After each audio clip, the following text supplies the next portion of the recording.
नमस्कार, न्यूज 21 देख रहे हैं आप और मैं हूं आपके साथ अखिल।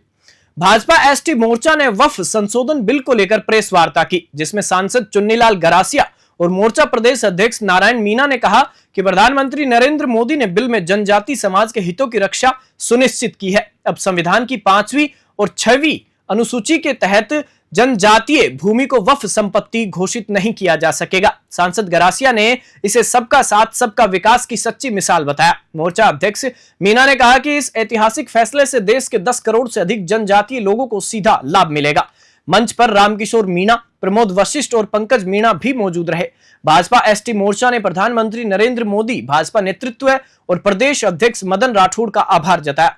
आपको बता दें, वक्फ बिल जब से पास हुआ है इसका विरोध तो देखा ही जा रहा है, लेकिन कहीं ना कहीं जो जनजाति जो वर्ग है वो इसका शुक्रिया अदा कर रहा है प्रधानमंत्री को, गृह मंत्री को और संपूर्ण जो हम कह सकते हैं केंद्रीय मंत्रिमंडल को। हमारे साथ में नारायण मीणा जी, पंकज मीणा जी यहाँ पर खड़े हैं। भाई साहब, एक लंबे समय से डिमांड हो रही थी वक्फ बिल लागू करने को लेकर, और अब जब ये लागू हो गया है तो खुशी की लहर तो एक हर वर्ग में है, लेकिन विशेष तौर पे अनुसूचित जनजाति की अगर हम बात करें तो ये वर्ग बहुत खुश है, क्योंकि कहीं ना कहीं ये कहा गया है कि इनकी कोई भी ज़मीन होगी वो अब वक्फ के अंडर में नहीं आएगी। और आज आप लोग प्रधानमंत्री को धन्यवाद ज्ञापित करने भी यहाँ पर आए हैं, क्या कहना चाहेंगे? मैं माननीय प्रधानमंत्री जी को सबसे पहले धन्यवाद देना चाहूँगा, उनका आभार व्यक्त करना चाहूँगा कि वक्फ अधिनियम 2025 के अंतर्गत जो हमारे शेड्यूल 5 और शेड्यूल 6 की जो ज़मीनें थी, जो उनका सुरक्षित क्षेत्र था, उनको उससे मुक्त रखा गया है।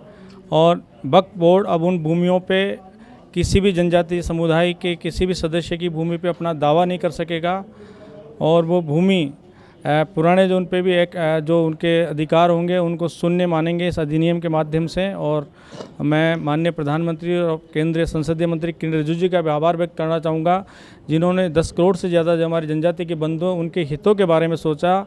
और भारतीय जनता पार्टी की ही सरकार है, भाजपा एक ऐसी पार्टी जो जनजातियों के हितों को, उनके विकास के बारे में सोचते है, उनके बारे में गंभीर निर्णय लेती है, उनके उत्थान के लिए, उनके संवैधानिक संरक्षण के लिए भारतीय जनता पार्टी सदैव निर्णय लेती रही है।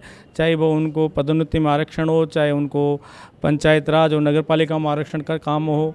इसी प्रकार जब ये विधेयक आया और इस विधेयक के माध्यम से जो शेड्यूल 5 और शेड्यूल 6 का जो बहुत लंबा क्षेत्र है, पूर्वोत्तर के सारे राज्य हैं और हमारे राजस्थान है, मध्य प्रदेश है, गुजरात है, अन्य जो राज्य हैं जो शेड्यूल 5 में आते हैं, उनके सुरक्षित जो ज़मीनें हैं वो अब उन पे दावा नहीं कर सकेगा, वो वक्त से बाहर हो गई है। इसके लिए माननीय प्रधानमंत्री को कोटि कोटि आभार और धन्यवाद। आज इसीलिए हम माननीय हमारे प्रदेश अध्यक्ष मदन जी राठौड़ साहब का भी धन्यवाद ज्ञापित करने के लिए जनजातीय समाज के लोग आए हैं। सब लोग आए इसलिए आए हैं कि माननीय प्रधानमंत्री ने एक बड़ा फैसला जनजाति के लिए लिया है, और मैं माननीय प्रधानमंत्री को पुनः धन्यवाद देना चाहता हूँ।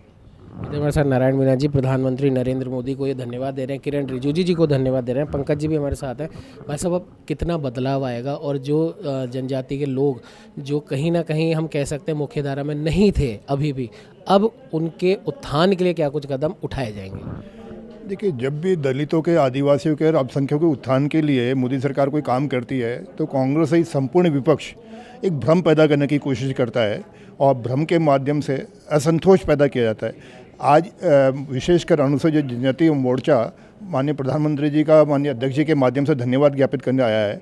और केवल ये बात आज सबको हम मैसेज देना चाहते हैं कि संविधान के प्रदत्त जो हमको अनुसूची 5 और अनुसूची 6 के तहत जनजाति वर्ग को एक विशेष सुविधा मिली हुई है, और हमारी ज़मीनों का जो हमको एक प्रावधान है हमारे जनजाति वर्ग का, उस पे वक्फ बिल के तहत किसी प्रकार का नुकसान नहीं होगा। उल्टा जनजाति वर्ग की जो ज़मीनें हैं, अगर पहले कभी वक्फ हो गई हो तो उसको वापस जनजाति वर्गों को मिलने की एक विशेष प्रावधान किया गया है। और इसीलिए आज इतनी बड़ी संख्या के अंदर आदिवासी समाज के लोग यहाँ आए हैं कि भाई हमारी जो ज़मीनें कभी पहले वक्फ में हो गई या एक डर बना हुआ था, वो आशंका आज ख़त्म हो गई। और हम प्रधानमंत्री जी का और खासकर कानून मंत्री जी का धन्यवाद करना चाहते हैं माननीय मदन राठौड़ जी के माध्यम से। प्रदेश अध्यक्ष मदन राठौड़ जी हमारे साथ यहाँ पर मौजूद है। भाई साहब, वक्फ बिल के लेके जो जनजातीय क्षेत्र है, जनजातीय जो समुदाय है, उनमें खुशी की लहर है कि अब जो उनकी संपत्ति है जो वक्फ के पास थी वो भी छूटेगी और आगे भी इस तरीके से कुछ नहीं होगा। आपके माध्यम से प्रधानमंत्री जी को धन्यवाद ज्ञापित करने आएंगे, क्या कहेंगे भाई साहब? देखिए, वक्फ संशोधन बिल में जो आज वक्फ की संपत्ति है उसका रजिस्ट्रेशन होगा, और जो लिटिगेशन में कोई पड़ा है तो उसका निर्णय कोर्ट करेगी। पहले तो क्या ट्रिब्यूनल, उन्हीं का जो ट्रिब्यूनल था वो निर्णय करता था और वो एक तरफा करता था। अब यदि उससे कोई संतुष्ट नहीं है तो अपील कर सकेगा, ये प्रावधान इसमें किया है। और इसी को लेकर के और वो हमारे अनुसूचित जाति के भाई वो धन्यवाद देना चाहते हैं, तो अच्छी बात है, देना ही चाहिए। को बता दें हमारे साथ में इस समय पूर्व प्रदेश अध्यक्ष सीपी जोशी जी भी यहाँ पर मौजूद हैं। भाई साहब, वक्फ बिल अब लागू हो चुका है और ये पूरा जनजातीय वर्ग आज प्रधानमंत्री नरेंद्र मोदी का, किरण रिजिजू जी का धन्यवाद ज्ञापित कर रहा है। प्रदेश अध्यक्ष मदन राठौड़ जी के माध्यम से क्या कहना चाहते हैं? देखिए, मैं सोचता हूँ कि पूरा देश इस फैसले का और इस बिल का स्वागत कर रहा है, क्योंकि इसकी बुनियाद ही गलत रखी गई है। आप देखिए कि किसी भी निर्णय का अंतिम निर्णय सुप्रीम कोर्ट नहीं करके कोई बोर्ड कर रहा है। ये पहली बार देख रहे हैं कि कलेक्टर को राज्य सरकार और केंद्र सरकार के अलावा बोर्ड निर्देशित कर सकता है। आज मेरी ज़मीन पे कोई कब्जा कर लेता है तो मुझे साबित करना होगा कि ये मेरी ज़मीन है, और उसका निर्णय भी बोर्ड करेगा, वक्फ बोर्ड करेगा। तो मैं सोचता हूँ कि ऐतिहासिक बिल आया, पूरे देश की जनता इसका स्वागत कर रही है। हम देश के प्रधानमंत्री श्री नरेंद्र मोदी जी, आदरणीय अमित शाह जी और किरण रिजिजू जी का बहुत आभार प्रकट करते हैं।